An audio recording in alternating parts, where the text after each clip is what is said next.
Hi there everyone, and welcome to the inaugural vodcast of FiST Chat. My name is Ben Warner and I'm joined by my friend, colleague and co-host Stephen Kern. Hi Steve, how you doing?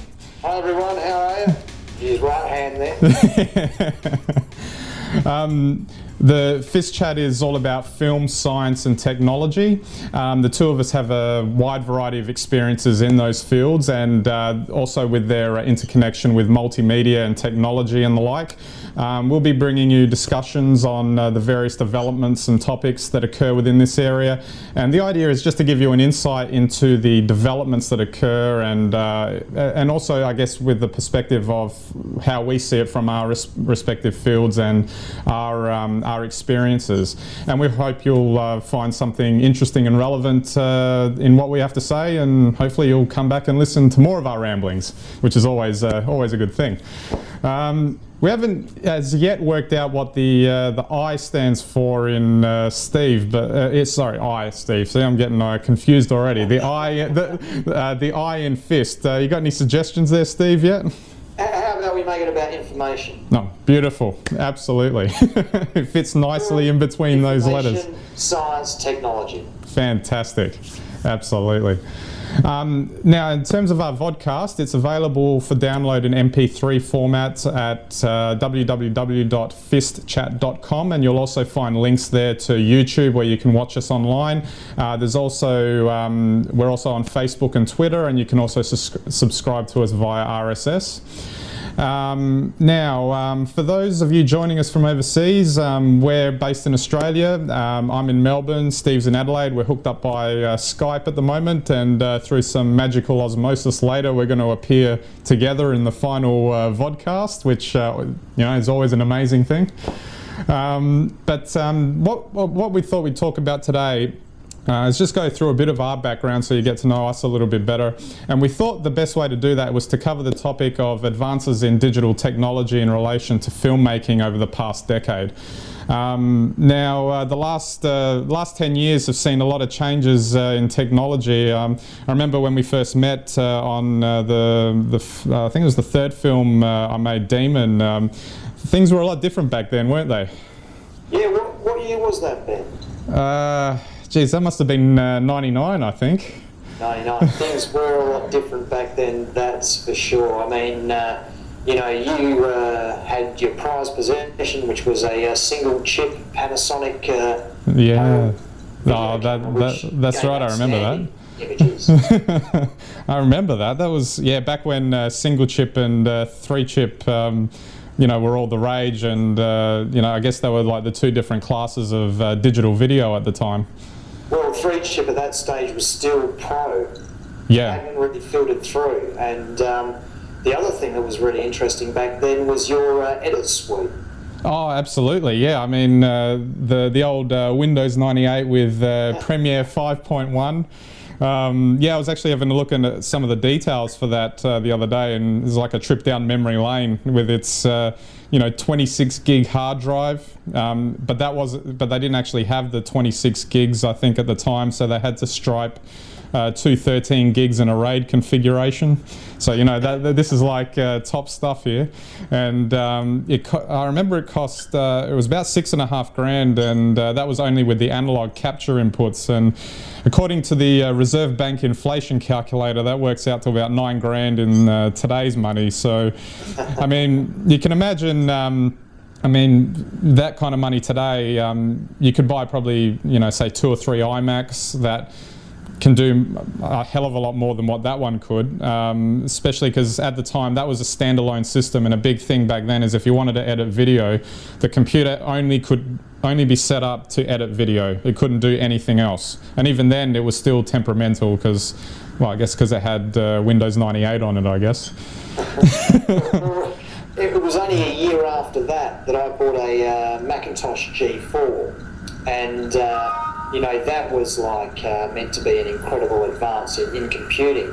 And at that stage, I had an extra ATA 27 gig drive installed. Yeah. And that 27 gig cost me $670. Wow, jeez. But, you know, you must have been like the hitman on the block there with that much computing power. Well, it was, except I couldn't get Adobe Premiere to work properly for about the first 3 months I had it. Did they have They wouldn't have had Final Cut Pro then, would they? Final Cut Pro hadn't been invented yet. The only platform on the Mac at that stage was still Avid. Yeah, that was in the tens of thousands, wasn't it? Yeah. I mean, you were talking about the $9,000 in your inflation calculator, and the couple of iMacs you could have bought. You could also buy a high definition camera that would do just about anything a pro camera back then could have possibly done. Yeah. Well, even more, because a pro camera back then couldn't shoot high definition. That's right. I mean, it's just amazing how it's all kind of come up, and the changes that have made. I mean, the other thing too, I mean, the proliferation of the internet over this time has definitely changed a lot of things in terms of, I mean, I can always remember for us, the only real way to get the films out in the early days was to punch them out on, either to punch them out on VHS and physically hand them to everybody, or you know, we'd do a big gala screening or something like that. And I mean, you remember how much fun putting one of those on was. They were a lot of fun, and I mean, you know, that's something that, you know, you can't recapture, because now you can release a film on the internet. I mean, I remember trying to make trailers for the internet, you know, that run 20 seconds in length and play out in the size of a postage stamp, you know, once you buy 40 or something like that in the frame. That's right, because we only had 56K modems back then that could... Well, that's a dial-up, you know, and yet they were telling us during that .com era that we'd be getting high definition video down dial-up. How wrong was that? Yeah, speeds had to increase somewhat in order for that to happen. Absolutely. But yeah, it's just amazing. I mean, and just talking about some of the promotion that we did on the films. I mean, even if you look at staging some of that, if you compare it to how, say, you would do it now, you know, it would be so. I mean, now you could probably, you know, throw up. You can go through social media. You got email. Well, email's almost archaic now too. But at any rate, you could get your word out electronically to everyone. But for example, when we did the Guardian and Ice Lolly launches, you know, everything had to be printed, faxed, posted to people.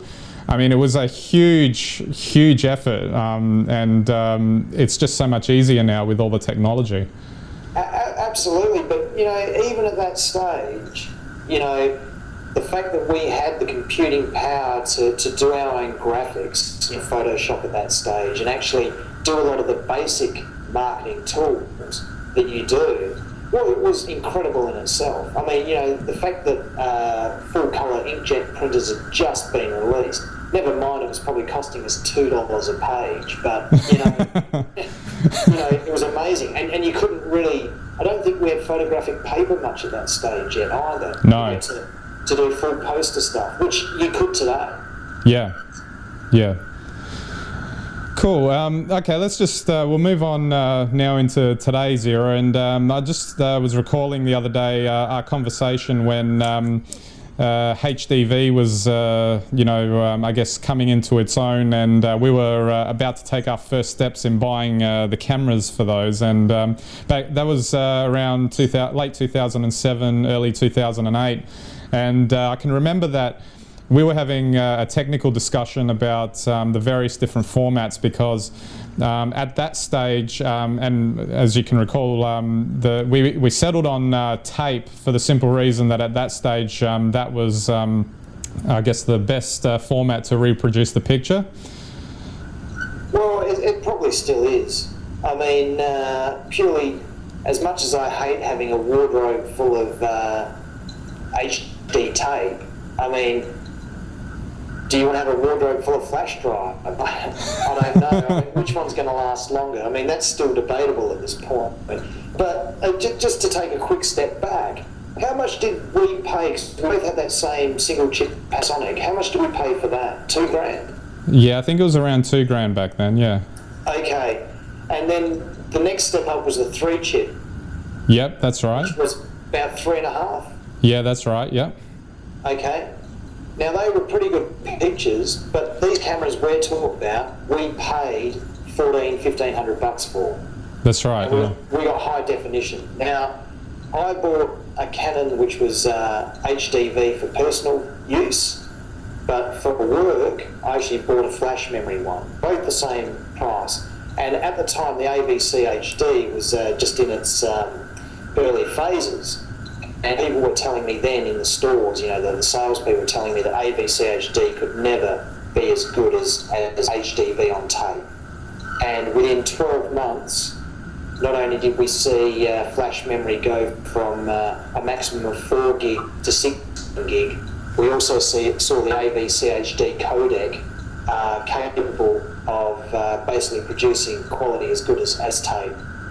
Yeah, that's right. And obviously the other advantage is, at least this is probably more on the consumer side of things, is that with flash memory, because you don't have to have a tape compartment, the cameras become a lot smaller. So now, you know, you're walking around with cameras that are smaller than, you know, your palm, and all of a sudden, you know, you can record HD quality video. And you know, I mean, even I can record HD video off my phone now. So it's just amazing how all of that goes, you know.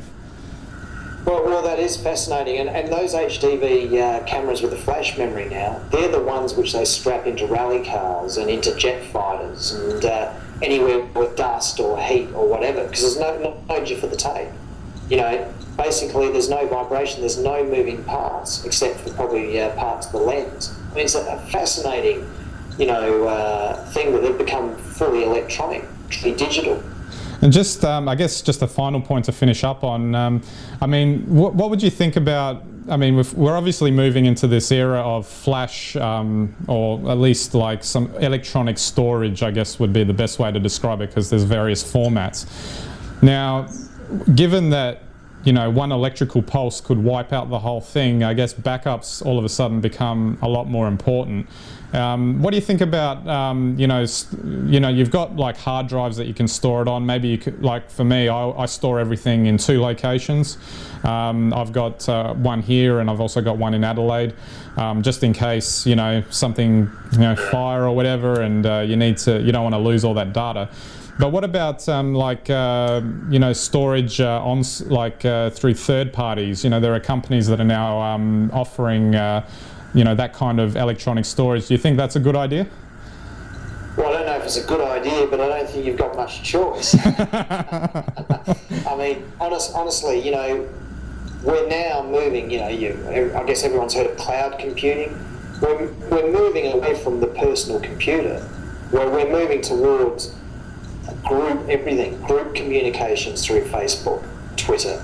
We're moving to group storage because honestly, it's no longer feasible to have, you know, 10,000 DVDs of your own footage, you know, as the backup. Short term possibly, but what happens longer term? I mean, that's something that maybe in years to come we'll be looking at. If there is anyone out there who is using third-party storage or totally fears third-party storage, let us know. I'd be interested to hear. I'd be interested to hear what our listeners' thoughts are. Yeah. Cool. I think we'll finish up on that note. So thanks again, Steve, for always nice to chat with you. Always a pleasure there. Yep. And don't forget, you can catch us on www.fistchat.com. All our links: Facebook, Twitter, YouTube, RSS. You can also email us there as well. So check us out. See you next time.